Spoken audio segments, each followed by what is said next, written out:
नमस्कार, मैं संजू सिंह लोक गायिका। सभी देशवासियों को होली की ढेर सारी शुभकामनाएं और अनंत बधाइयाँ।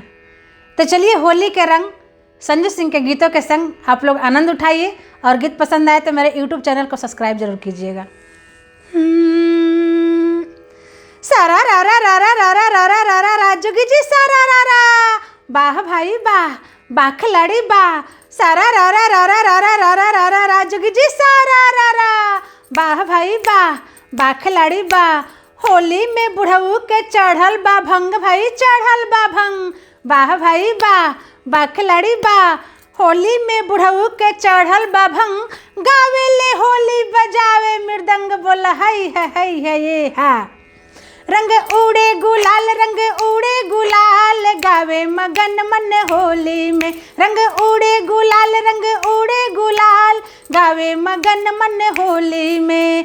गावे मगन मन होली में, नाचे मगन मन होली में, अरे गावे मगन मन होली में। रंग उड़े गुलाल, रंग उड़े गुलाल, गावे मगन मन होली में। रंग उड़े गुलाल, रंग उड़े गुलाल, गावे मगन मन होली में। कई मन रोरी घोरी रे रसिया, घोरी रे रसिया, घोरी रे रसिया। कई मन रोरी घोरी रे रसिया, कई मन उड़े गुलाल हो, कई मन उड़े गुलाल हो, कई मन उड़े गुलाल सखी रे, नाचे मगन मन होली में। रंग उड़े गुलाल, रंग उड़े गुलाल, गावे मगन मन होली में। नौ मन रोरी घोरी रे रसिया, घोरी रे रसिया, घोरी रे रसिया।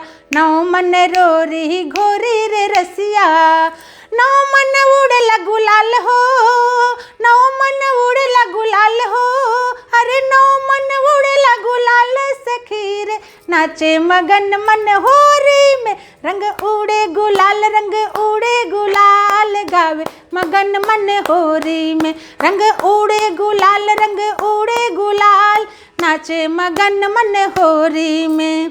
भींजे दे चोली बचाए ले अंगिया, भींजे दे चोली बचाए ले अंगिया, बचाए ले अंगिया, बचाए ले अंगिया, बचाए ले अंगिया, बचाए ले अंगिया।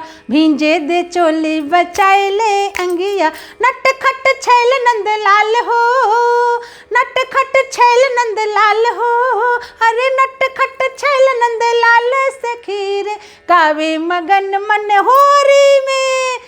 रंग उड़े गुलाल, रंग उड़े गुलाल, नाचे मगन मन होरी में। रंग उड़े गुलाल, रंग उड़े गुलाल, गावे मगन मन होरी में, अरे गावे मगन मन होरी में, अरे नाचे मगन मन होरी में, अरे गावे मगन मन होरी में, ए जी नाचे मगन मन होरी में।